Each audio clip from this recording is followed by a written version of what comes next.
नमस्कार, आप देख रहे हैं एबीएस स्टार न्यूज। आपके साथ मैं अंजलि आप सभी का स्वागत करते हुए उत्तराखंड के हमारे से बुलेटिन हमारी देवभूमि में आपको बता दें कि जहां पर के उधम सिंह नगर से खबर है, जहां पर लगातार अवैध शराब का काला कारोबार लगातार जारी है, वहीं अवैध शराब का काला कारोबार के लिए भी सरकार रोक नहीं लगा पा रही है। मादक पदार्थों की तस्करी की रोकथाम करने के लिए जनपद में नशा मुक्ति अभियान चलाया जा रहा है, लेकिन जिसके तहत एक इच्छा में आपको बता दें कि क्षेत्रीय सितारगंज ओम प्रकाश शर्मा व प्रभारी निरीक्षक इच्छा के पर्यवेक्षण में वरिष्ठ उप निरीक्षक महामारी के साथ आगामी त्योहारों के दृष्टिगत रेलवे स्टेशन पर चेकिंग कर रहे थे। इस दौरान मुखबिर ने बताया कि रेलवे स्टेशन पर दो व्यक्ति काफी देर से संदिग्ध अवस्था में बैठे थे। इनके पास से कोई संदिग्ध वस्तु भी बरामद की गई है। वहीं साथ ही पुलिस वालों को देख करके बैठे व्यक्ति वहां से भागने लगे, तो दोनों व्यक्तियों को रेलवे स्टेशन के पास रोहित टी स्टॉल के पास से पकड़ लिया गया। वहीं दोनों से नाम जब पूछा गया तो उन्होंने अपने नाम सरफराज और साथ ही सुभाष नगर जिला बरेली के निवासी भूपेंद्र के नाम में बताई है। वहीं साथ ही आपको बता दें कि सरफराज के पास से स्मैक और भूपेंद्र के पास से अफीम बरामद की गई है।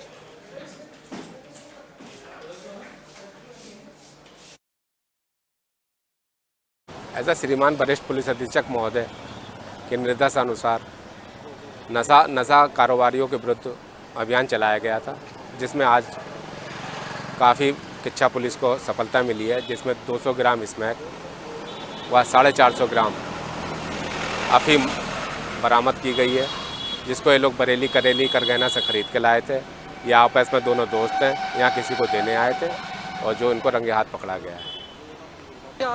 इनसे पूछताछ की जाएगी, किससे लाए हैं, किससे खरीदे या किसके वहाँ लाए हैं, इनके क्या क्या स्रोत हैं, किस किस से लाए हैं, इनका कॉल डिटेल खंगाली जाएगी, उसके अनुसार विधिक कार्रवाई की जाएगी। खबर उत्तराखंड के डोईवाला से है, जहां पर आपको बता दें कि उत्तराखंड के राज्य बनने के बाद लोगों में ये आस है कि यहां पर बदलाव हो सकती है।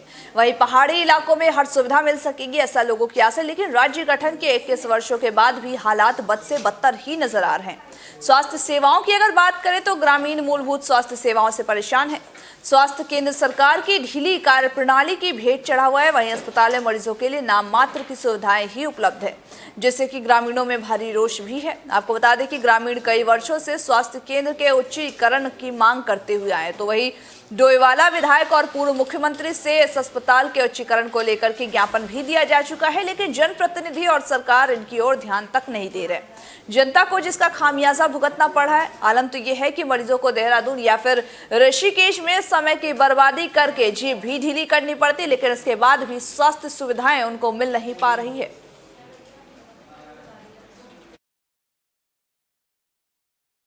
हॉस्पिटल के उच्चीकरण की मांग है और हमारी करीब 4 सालों से ये मांग चल रही है। हमने पहले भी धरना दिया है और अब हम इसका धरना 9 नवंबर से अनिश्चितकालीन धरना देंगे और जब तक हमारी मांग पूरी नहीं होगी तब तक हम अपना धरना देंगे।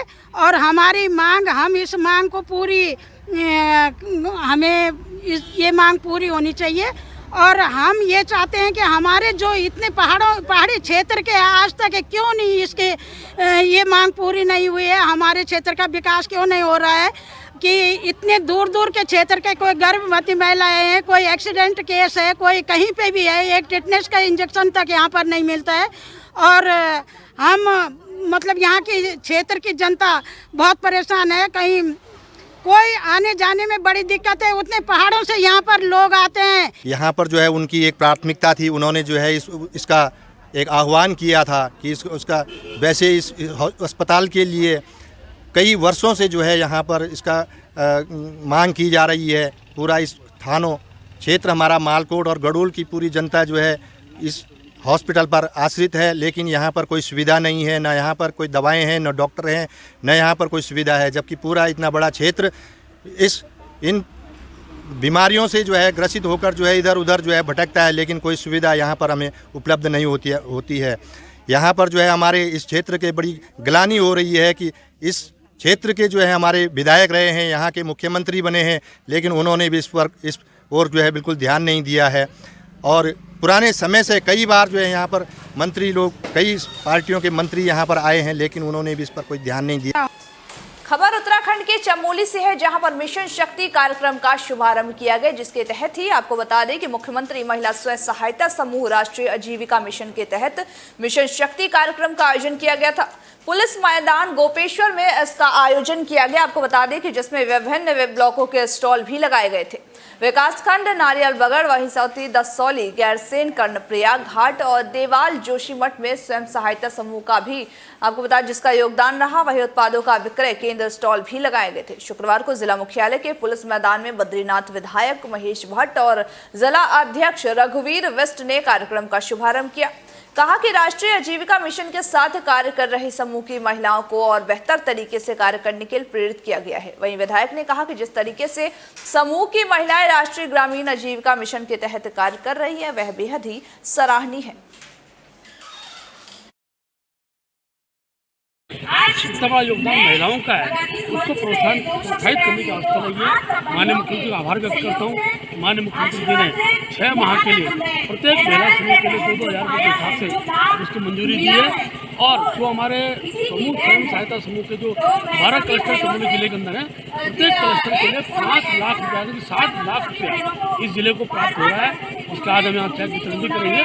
तो जो महिला समूह ने लोन ले रखे थे, उनके जो ब्याज था, उस ब्याज के देन के लिए जो व्यवस्था भारत सरकार द्वारा बनी है, देश के प्रधानमंत्री जी के और माननीय मुख्यमंत्री का आभार व्यक्त करता हूँ। एक सफलतम कार्यक्रम पूरे प्रदेश में, और अगले वर्ष से हमारा 3000 महिला समूह चमोली के अंदर।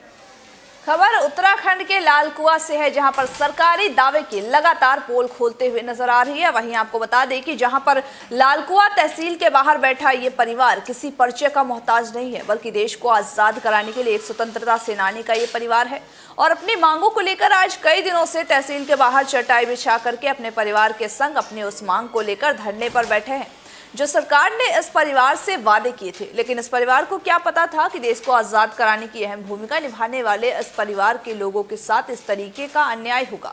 सरकारें वादे करने के बाद भूल जाएंगी। जहां एक और देश में दिवाली का त्योहार बड़ी धूमधाम के साथ मनाया जाएगा और यह परिवार दिवाली के इस मौके पर भी धरने पर ही बैठे मिलेंगे। वहीं पीड़ित परिवार का कहना है कि देश को आजाद कराने में हमारे परिवार का अहम रोल था।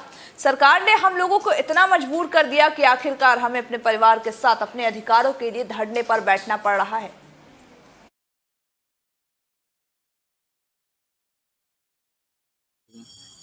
जमीन के लिए बैठे हैं। हमारा जमीन हम ही को नहीं मिल रहा, हमारी जमीन हम ही को नहीं मिल रहा। हमारे बच्चे लेकर के हम अपने बच्चों के गरबाई महल्ले में कहाँ जाएंगे लेकर के। चटाई लेकर बैठी हूँ था यहाँ पे तहसील के सामने, रोड में पड़े रहते हैं। रोटी खाएंगे, घर रहने तक का कोई व्यवस्था सरकार ने हम लोग को नहीं करा, जबकि हमारे ससुर जेल में थे। उन्हीं की जगह जमीन हम लोग को नहीं मिल रहा, कहाँ जाएंगे। चटाई लेकर बैठे रहते दिन भर रोड पे। इतने दिन बैठे हैं, 25 तारीख से लगभग आप बैठे हैं। कोई देखने आया, कोई पूछने आया? कोई पूछ ही नहीं रहा तुम कैसे बैठे हो, कैसे नहीं बैठे हो। इससे कभी यहाँ से हम लोग यहाँ पड़े हुए रहते हैं। दिवाली का त्योहार नजदीक है, लोग अपने घरों में काम कर रहे हैं, हम लोग यहाँ तहसील में बैठे पड़े धरना लगा के, टूटी हुई चटाई में लेकर बैठे हैं, अपने बच्चों को देख रहे हैं। बच्चे किस हाल में रह रहे हैं, उनको खाने तक के नहीं है कुछ। यहाँ अपने बैठे पड़े अपने रहने के, हमारे लिए कुछ सरकार सोचे। क्या लगता है स्वतंत्र सेनानी ने देश आजाद करा के कोई अच्छा काम करा होगा? हमारे लिए तो कुछ नहीं करा, हमारे लिए तो कुछ नहीं करा। हम तो जैसे हैं वैसे ही पड़े हुए।